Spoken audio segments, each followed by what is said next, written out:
January 29th, Saturday.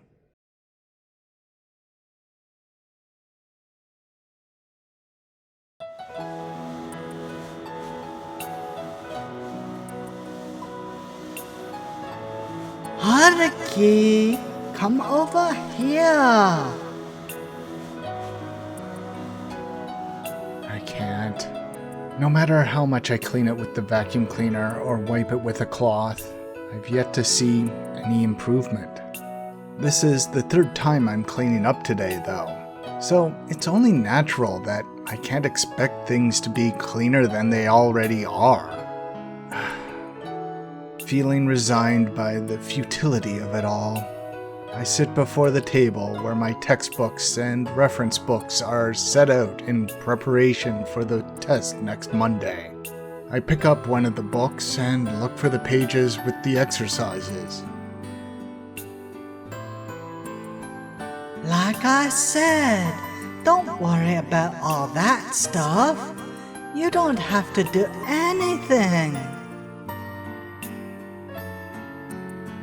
I should have gone to work. The decision to take leave from my part-time jobs when they're still a week before exams arrive was a fatal mistake. I've already reviewed everything the exams could cover. And it's not just for the exams on the first day. I've already revised all of my subjects. I'd really like to go through my exams earlier if I could, given that I can't forget everything I've studied. No, it's actually okay if I forget. That would mean I get to study again. It would allow me to put my mind to work while not thinking about anything, as contradictory as it sounds. Things will change. Even if you don't do anything, Haruki, time will change everything. There's nothing left that I can do. I've already finished my laundry long ago as well. I've already finished all of the chores that can be done in this confined room within half a day. I'll only continue to think about things I don't want to if I laze around idly like this. That's why I need to keep myself busy no matter what. My sleepiness has long since left me. This is what I get for forcing myself to sleep for more than 10 hours a day since that day, even though my sleeping hours are usually short. Besides, what's the point if I can't really cheer up by sleeping? So, for now, you don't need to act or think. Just wait patiently for time to resolve everything. Oh, shut up! That's not true. There's no way it could be true.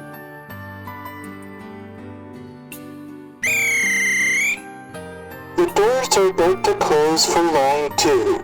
Please stand clear.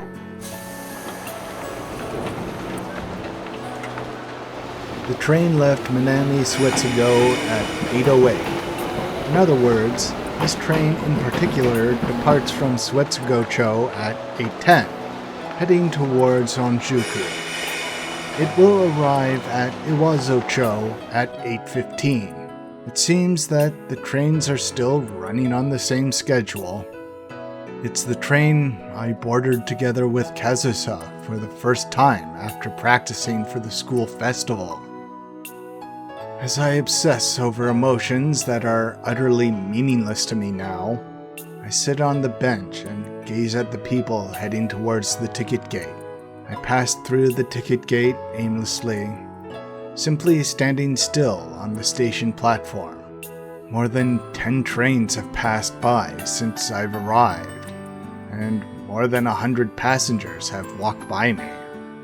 I feel helpless. After all, I have no destination right from the start. After all, I had no destination right from the start.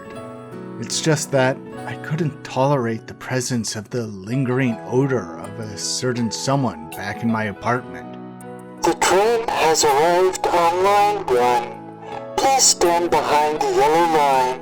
I've grown tired of running away from reality for these 3 days. Even if I try to shut my eyes and go to sleep, I'd only wake up without anything to do and find myself staring at the ceiling again. The shock I received back then was so large that I wasn't able to do anything for a while, and not to the point where I could run out of patience. Even so, given my own fussy disposition, it took me 72 hours before I was finally fed up with loitering around in a daze all by myself. From there on out, I started actively running away. I cleaned up the apartment, did the laundry, and studied for my exams. I did my best to do things that demanded physical and mental activity in order to pass the time without thinking about anything. After the next 3 days, I finally completely lost sight of what I should be doing and went out into the streets, wanting to distract myself with the hustle and bustle of a crowded place. Minami Switsugo, Minami Switsugo, please mind the gap. 2 hours after that, the sun had finally set, and the chilly air from the day has now become a penetrating cold that freezes to the core. My breath is white, the tip of my nose is icy, and my extremities have gone numb. From head to toe, the very climate of winter toys with my body. I've cornered myself in such a miserable situation, but despite how obviously absurd it might seem, I've finally come to a realization. The fact that Chiaki's betrayal is excruciatingly painful.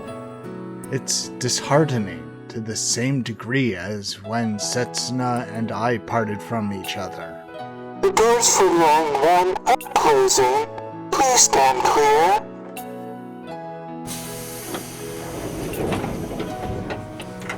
I met her half a year ago, and she decided to get close to me one-sidedly. She would often be met with sermons from me whenever she found an opportunity to exploit me. The circumstances, the attitude, the way we were stuck with each other's company. It was all too convenient for us to get closer to each other. I cursed whatever powers above may be that are responsible for this. But the sigh that escapes my mouth does nothing but rise gently into the sky. But in reality, it's got nothing to do with the work of a higher power. It was the result of a performance by a single prodigy of an actress. Let's fall into depravity together, okay?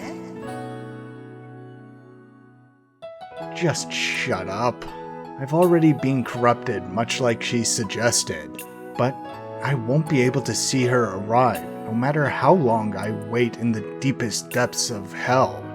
And yet, to think that I'm miserable because she isn't here by my side right now, instead of the fact that I was tricked. I'm an even bigger fool than she is, aren't I? The people that disembark the train trail out through the exit gates, bringing a temporary silence to the platform yet again. I should head home. And having had my fill of the mix of noise and silence, I stand up and trail after the backs of all those other people rushing on their way home. No sooner after I received my baptism, that consisted of sitting still for more than 2 hours, did I find myself sitting on the bench again. The oxygen in my brain fades in an instant, and the color from my view disappears, followed by a fade to black. I can't help but laugh at myself for how stereotypical it is to get dizzy from standing up too fast. Since there's no helping it, I close my eyes and look upward while taking in the darkness, trying to rush the blood back to my head. That way, the vertigo will slowly settle down, and I should regain my ability to see normally.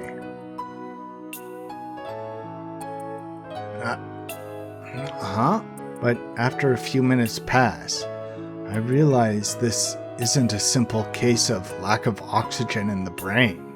What the heck? My body's collapsing on me.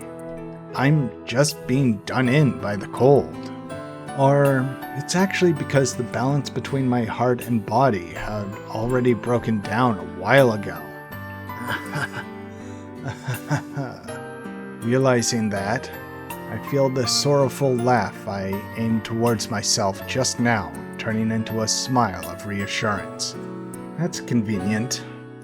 At least this way my mind will start to go numb. I'll be able to forget about her for a while.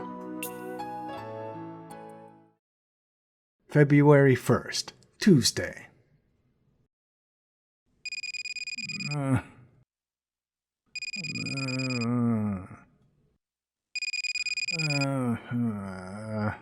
I reached for my cell phone beside my pillow in a daze. My entire body was fatigued, as always. After struggling to get back home after that, I collapsed on my bed.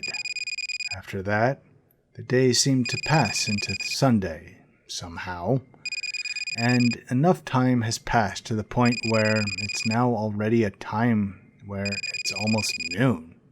During that entire time, besides getting up to quench my thirst, I'd succumbed to the dreamless sleep that I'd always been hoping for.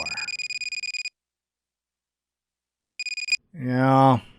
Of course I'd be on the line of my own cell phone.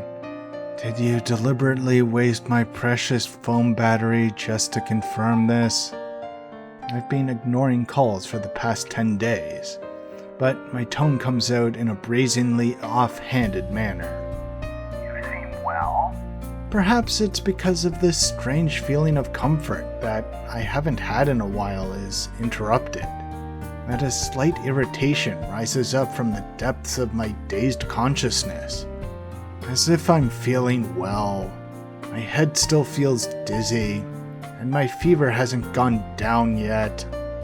Muttering that, at the same time, I raise my hand to my forehead and shake my head, trying to check my own temperature. And to nobody's surprise, it's exactly as I said. My fever hasn't broken yet. I don't really want to think about my current situation and how I have to tackle things like final exams starting tomorrow, although I was grateful for it up until now. So that's how it is. What? You didn't come for the English history exam today, right? Considering you're always attending even the lectures that don't take attendance. To skip a test would be quite daring of you, I'd say. Hold on. What day is it? If I remember correctly, English history should be on the second day. The phone call with my seminar colleague reveals that it's been 3 days since that night somehow, meaning that I collapsed on Saturday night and was stuck in bed with that nightmare until noon on Tuesday. No, I was actually just fast asleep. I measured my temperature to discover that it was exactly 39 degrees centigrade. That said, why haven't I recovered at all, despite resting for so long? Normally, when you catch a cold, you would get plenty of sleep, take it easy, take your medicine, and stay put until your body heals, right? And I did exactly what you said. I slept properly, took it easy, and took my medicine. I'm forgetting something, aren't I? I'm such an idiot. After exhausting myself like that, How can I even think about recovering without proper nourishment? I haven't been eating anything for the past few days. There you have it. That makes 3 subjects he's flunked thus far. Gah! That's just cold, man. And to think I called him in your stead for you. Sorry for the trouble, I guess. Why can't you just call him yourself anyway? Aren't you guys dating or something? That doesn't really matter. It's just that I wondered what was going on since he was absent during an exam. That's it. You're not worried at all? I am worried, but this isn't really the time to be worried. Well, I guess so. Compared to Kitahara, who can advance to the next grade even if he flunks all his subjects, if you make a single mistake, Asumi. Like I care about getting into the next grade anyway. Huh? It's nothing. Thanks. Well then, I'll go home now. Hey, wait! Oh dear. You're really naive, aren't you, Haruki? It's not like I said I'd dump you or anything. I'd appreciate it if you didn't make me worry too much. I'm at the most important step right now. I'm sorry, but I can't come over to warm you up now, okay, Haruki? What am I saying? I suppose you're the one who's turned me down, huh?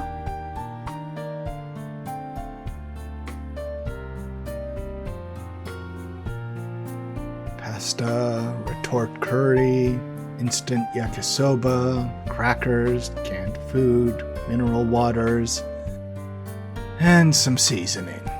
After despairing over the fridge that only contains drinks, I searched the bottom drawer of the tableware cabinet as a last hope and thankfully found some food I've stashed away for an emergency.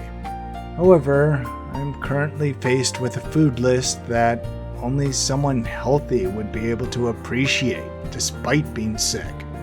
Fried noodles, stimulants, heartburn-inducing foods, insipidly dry pieces. My currently feeble digestive system isn't capable of accepting any of those right now.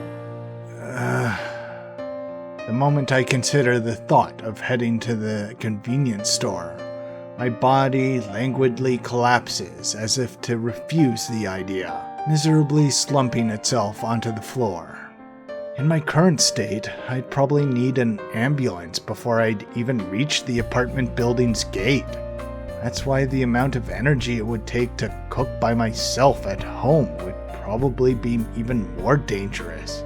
Even so, if I'm going to continue sleeping without eating anything like this, judging from how I've been for the last 3 days, I'm not going to get any better. Okay. After several seconds of hesitation, a wise saying flashes inside my head.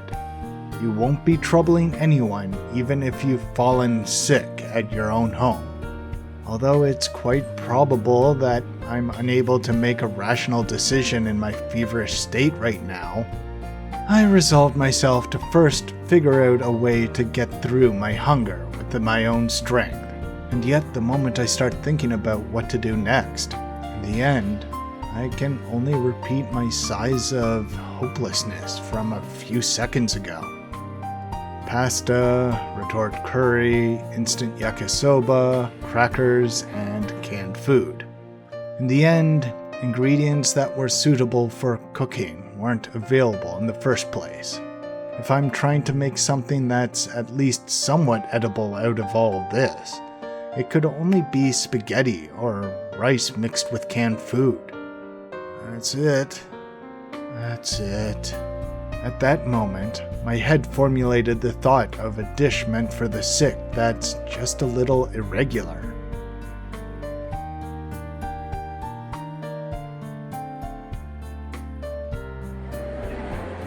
Okay, we're about to start. Gather around, everyone. I'm sorry to call you all here in the middle of exams. However, there's only a month left until our first public performance. We can't waste a single second from here on out. Anyway, for today, we'll go through the first scene. Yoshida, I'm counting on you, okay? Got it. I read the script thoroughly today before arriving. Sonochi, you got anything to say? Princess? Huh? I asked you if you had anything to say. Let's see. When you guys act, I want you to be mindful of... What's wrong? Sorry, but I'm not in the mood today. Tell everyone to do solo practice instead. Huh? Hey, princess! President! Well, let solo practice begin. As if anyone would go on like that! 3 cups of water, soy sauce, sake, salt, and a dash of stock. It'll be okay to use canned food for the main ingredient. However, I can't have the flavor be too strong. By adding some pasta sauce, it'll have the nice flavor of a risotto. After the rice has been cooked, I'll boil the water, add the ingredients, simmer them until soft, before turning off the gas and cracking in an egg. A hot vapor drifted in the air around the stove that I turned off in a panic, but there was no smell to it, just the odorless steam that comes from the evaporation of hot water. Despite how the heat's been turned off, the inside of the pot is hot enough to cause the water to froth and overflow. That was close. It looks like the pot was just left boiling on its own for the same amount of time that I cooked in my dream, while I was exposed to the steam and dozed off. What I'm left with is an even greater fatigue and the sensation of emptiness in my stomach that goes hand in hand with an appetite. Together with an overflowing sweat from my body, I feel like the small amount of physical strength I have left is being completely stripped away. This could be genuinely really bad. It's at the level where I have to seriously consider being taken away by an ambulance. It seems like my body's become weak lately. Or maybe it's my heart that's gone weak. Or perhaps I'm getting what I deserve. Did I end up getting betrayed because I betrayed someone myself? Did I end up getting betrayed because I betrayed someone else? Have I been so incapable of helping others because all I've done is wait for others to help me? What the hell? In the end, this is all my fault, isn't it?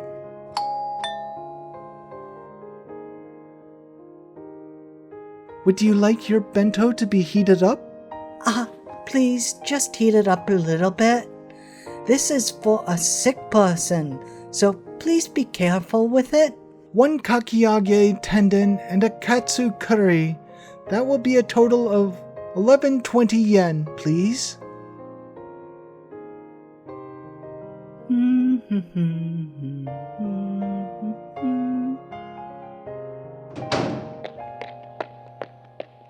Oops.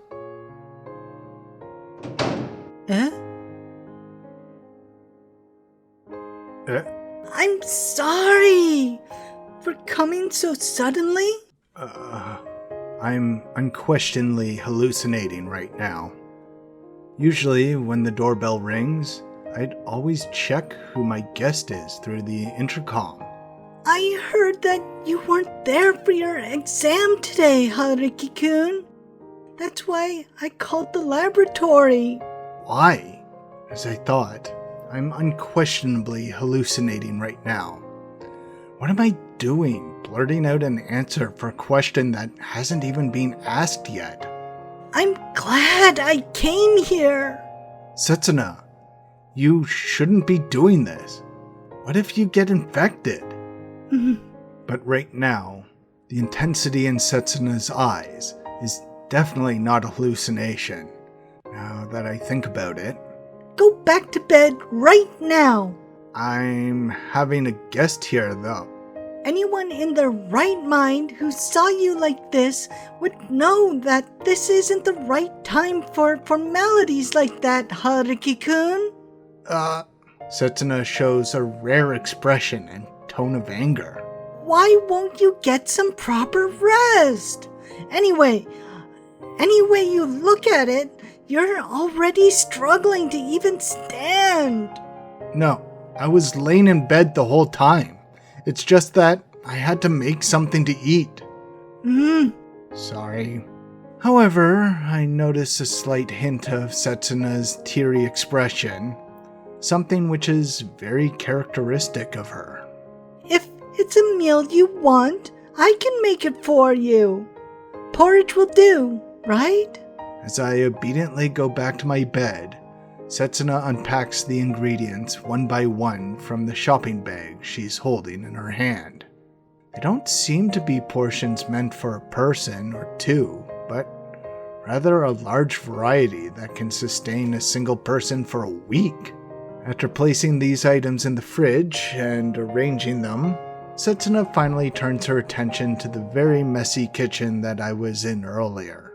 And her gaze stopped there, on the soup boiling in the pot and the can of vongole I left next to it. There's just a little bit of rice left. This is something that can be made by someone who can't cook. It's not exactly something that someone who can't move from their illness can make, you know? Setsuna still remembers. 3 years ago, the single dish that Setsuna taught me how to make. The only dish I had ever made for Kazusa. Really? I'm so glad I came. I'm really glad that I decided to come. Setsuna, that was the face and voice that I had been waiting for almost a month. It's been a month since I looked at her teary eyes and listened to her sob her heart out as she reprimanded me. I'll wake you up when I'm done, so try and get some rest, okay? Yeah, I wonder why my gaze is unable to leave Setsuna's back, even after I nodded in return. You shouldn't feel glad that you've come here. You're not supposed to be able to bring yourself to forgive me. I've committed a new sin against you, you know? Do you know that I'm still betraying you even now, Setsuna? Those are words that I absolutely have to tell her, but I'm only capable of sealing them inside right now. While Setsuna isn't looking, I burn the sight of Setsuna's figure that I've not seen for a long time deep into my eyes. And I line up convenient excuses like getting carried away because of my fever.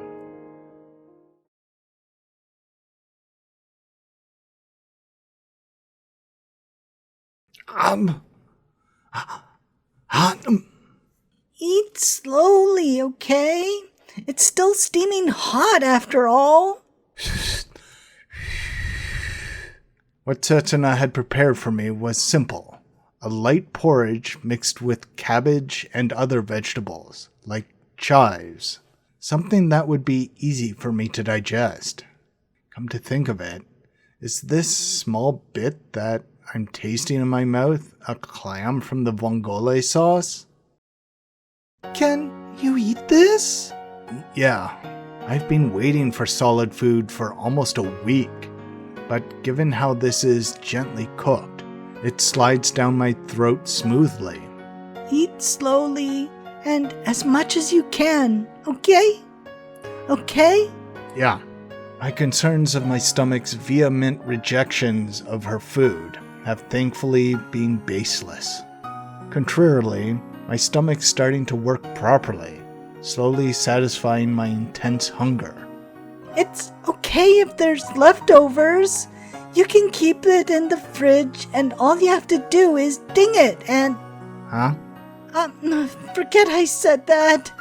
Ding it is a phrase my mom uses a lot. Oh dear, it's getting to me. Don't laugh at me. Even I know I sound like an old granny right now. My bad. Ugh. I carelessly take another sip of the porridge.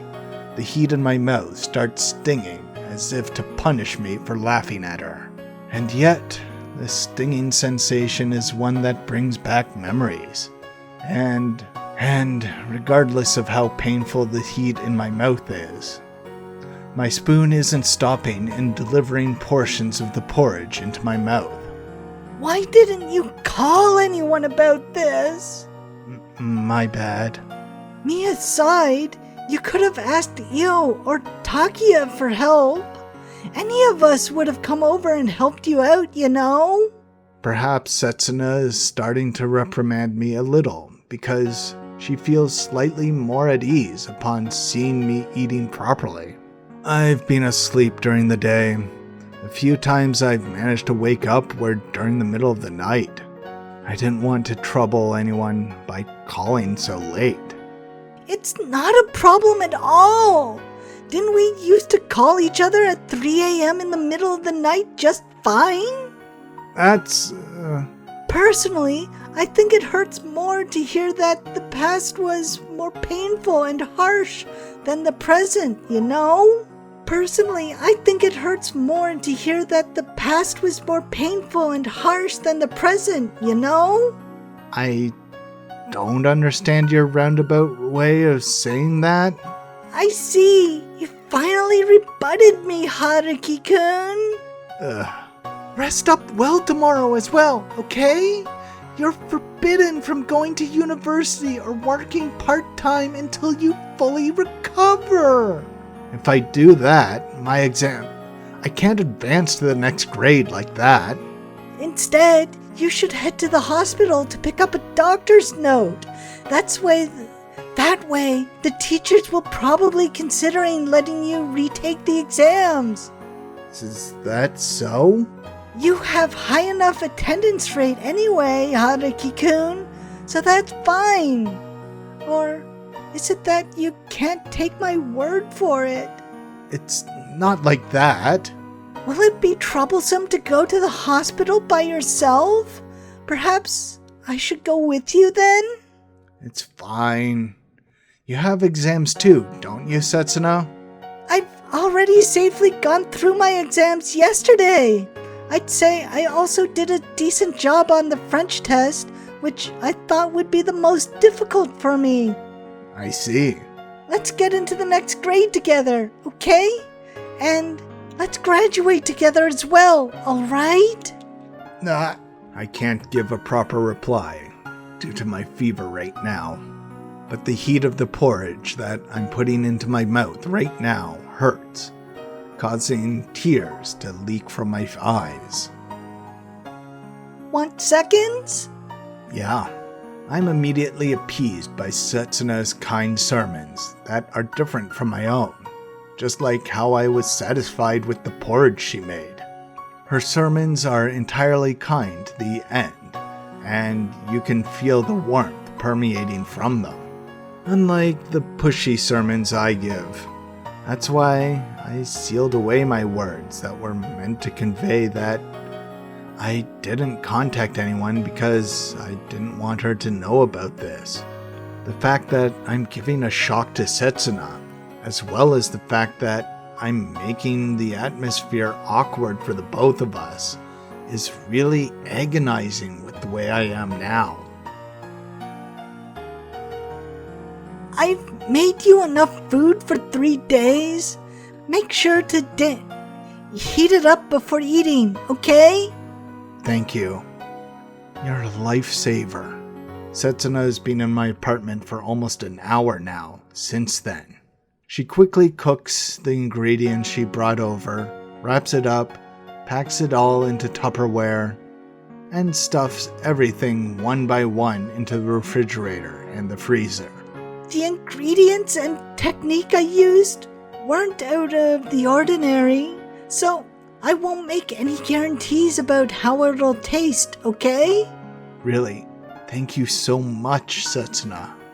Hey, that's not really a response, Haruki-kun. Yeah.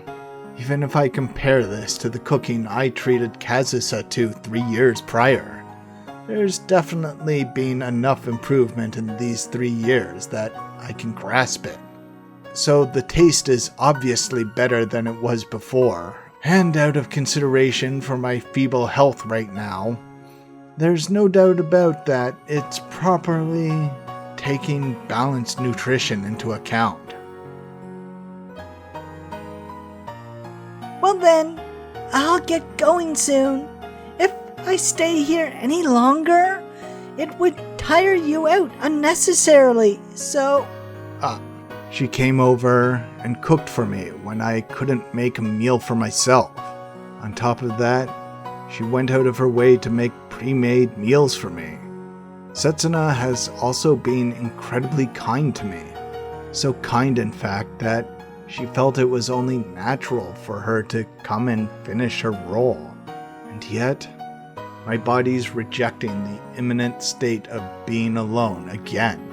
You know, you have to take your medicine before sleeping, right? Your fever hasn't even gone down, so don't you dare think about doing anything like going to university, okay?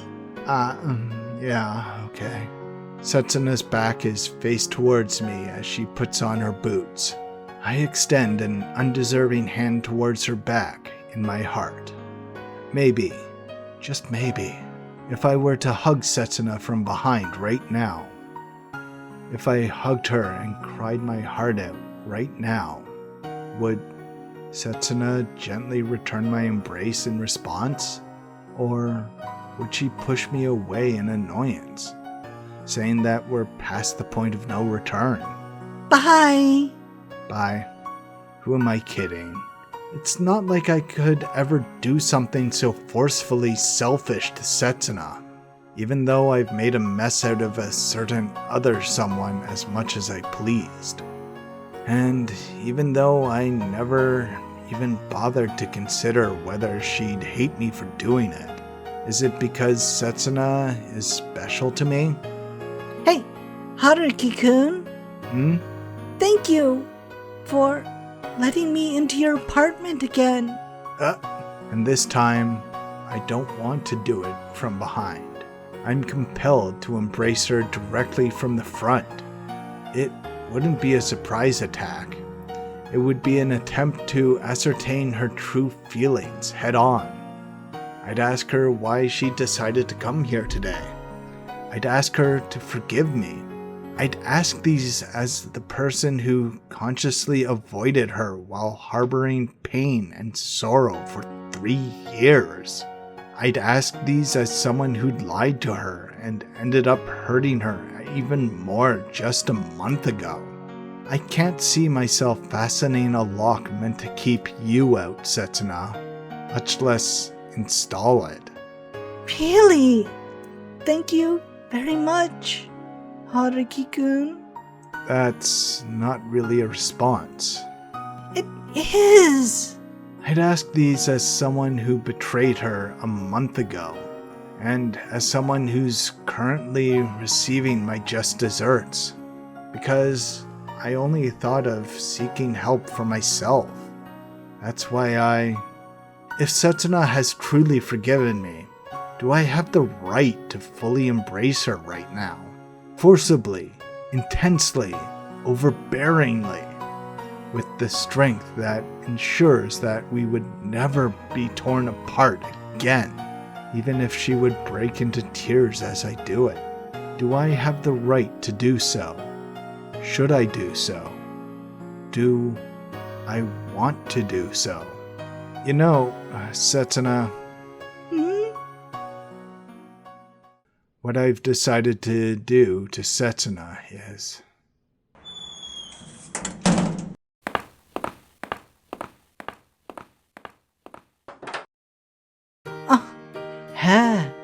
a coincidence.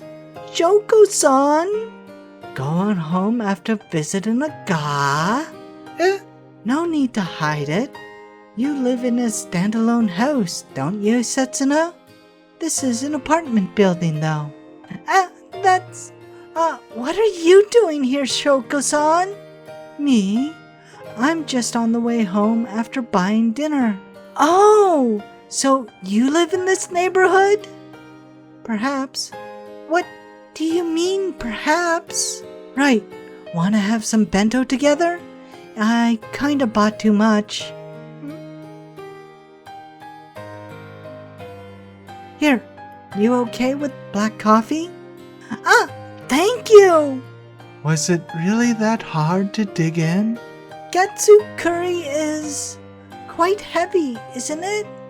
You don't have to force yourself to eat it all. My parents always told me that I shouldn't leave behind any food on a plate served to me. So, you're a good girl, Setsuna. And you always seem to be since you were a small child. You think so? I think that it's my family that's good rather than me. The fact that you can say things like that so naturally is impressive. It's warm. I bet the bento's already gone cold too. I guess so. Isn't it great? What is? That your efforts have finally paid off. You've reconciled with your boyfriend, right? What makes you think that? Well, it's because I coincidentally saw you come out of his apartment. That's just because he got sick and collapsed. Apparently, he couldn't even make food for himself. I see. Good for you then. It's the perfect opportunity for you to see him when he's so vulnerable, right? That really wasn't my intention. I imagine he's weak to women who are kind to him when he's in a tough spot. It doesn't matter who it'd be during such a time for him. No, it's because you who's the one being so kind to him that he's like that, Setsuna. Shoko-san? How should I put this? It's a little disappointing. I fantasized about what your boyfriend's like, Setsuna. Fantasized? That man must truly be a wonderful person from the bottom of his heart if he's managed to make you fall in love with him, Setsuna. I made my own ideal image of him just like that. Though, if you look a little deeper, he's actually blind to his own misgivings and ends up relying on you, Setsuna.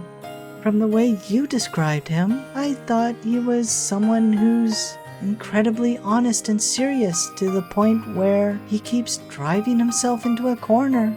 You describe him as if you've met him before. Sorry. Did I offend you? I'll apologize then. It's not like I'm mad or anything. It's just you describe him so precisely. It's nothing like that. It was just my imagination running wild. But it's fine if you're satisfied, Setsuna. Then we'll leave it at that. I think it's a bit of a shame, though. Was it disappointing? Well, it's not bad, but it didn't meet my expectations. I figured I'd drag it out until the spring. You said something like that at some point earlier, didn't you? Is there something special about spring? Well, it's part of the schedule after all. Schedule? It's the time of year that warms you up and lifts your spirits up after all. Is that so? Well, never mind all that. I wish you two happiness. Well then, I should be heading home now. Can we meet again? Who knows? If your problems have been resolved, there's no reason for me to be around you anymore, right? Then why don't we talk a little more today? Or are you tired of listening to me. If I hear more about your love life, I'd be... Can't you, Izumi Chiaki-san? Thanks for watching. Please like and subscribe and all that. Well, Setsuna finally knows who Seno is. Or at least, Seno and Chiaki are the same person. Which one's the real one is still up in the air. Oh, poor Setsuna. The relation she has with Haruki is coming to an end. At least she's handling it with some grace. At least, as far as we know.